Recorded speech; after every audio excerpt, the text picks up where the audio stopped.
Para você que está assistindo esse vídeo, esse é mais um da série de estudos sobre os transtornos alimentares que estamos trabalhando aqui nesse canal. Nesse vídeo, mais especificamente, vamos falar um pouco sobre a anorexia nervosa, ou também conhecido somente como anorexia. Se você ainda não é inscrito no nosso canal, se inscreva, deixe o seu like e compartilhe com os amigos.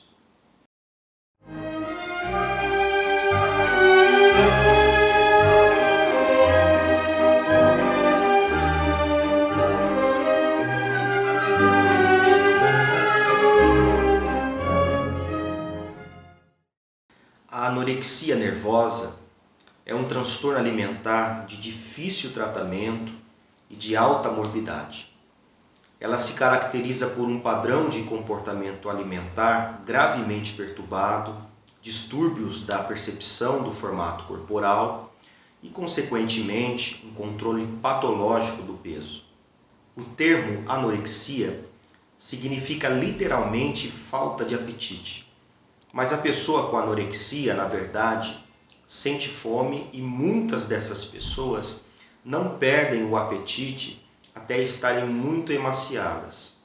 Os primeiros indícios de que alguém está desenvolvendo anorexia nervosa podem consistir em uma percepção um pouco maior com dieta e peso corporal em uma pessoa que não está significativamente acima do peso.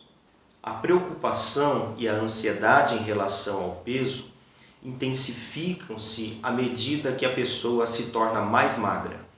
Mesmo após atingir um estado de emancipação, é possível que a pessoa continue afirmando que está gorda, negue que há algo errado, não se queixe sobre a perda de peso e geralmente resista a receber tratamentos. A pessoa com anorexia nervosa considera todo ganho de peso uma falha inaceitável no autocontrole. Entre 30% e 50% das pessoas com anorexia nervosa apresentam episódios de compulsão alimentar e purgativos por vômitos autoinduzidos ou ingestão de laxantes. A outra metade simplesmente restringe a quantidade de alimentos que ingere. É frequente que a pessoa minta sobre a quantidade de comida consumida e oculte o fato de que vomitou e seus hábitos dietéticos peculiares. Algumas pessoas também tomam diuréticos, que são aqueles medicamentos que aumentam a excreção de água nos rins. Isso para poder reduzir o inchaço aparente e também como uma tentativa de perder peso. A prevalência desse transtorno é maior entre as mulheres, jovens e adolescentes especificamente, cerca de 95% dos casos.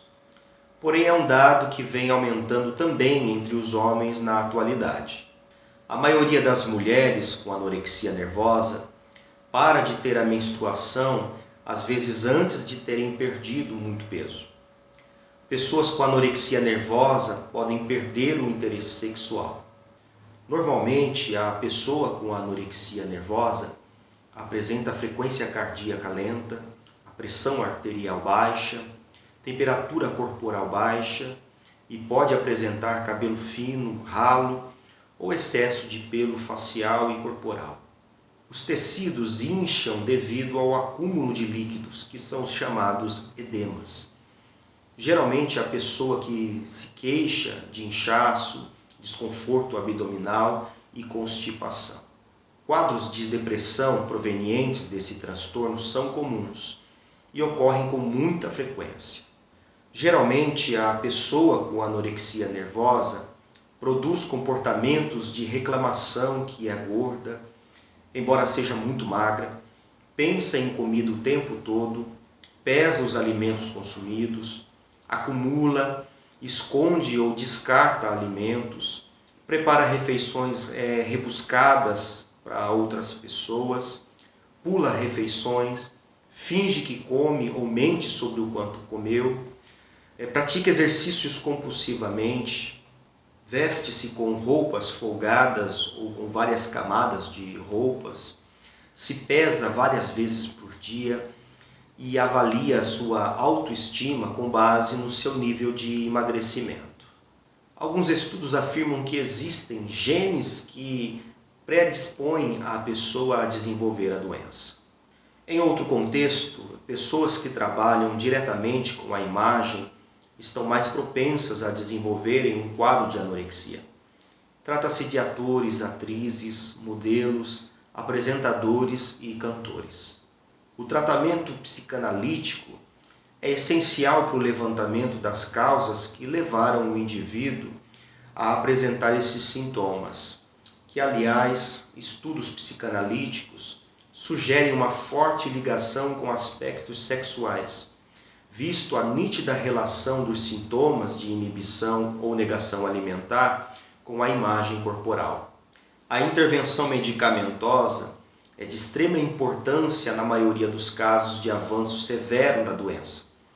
Isso no sentido do restabelecimento nutricional do corpo e possíveis casos de depressão ocasionados pela doença.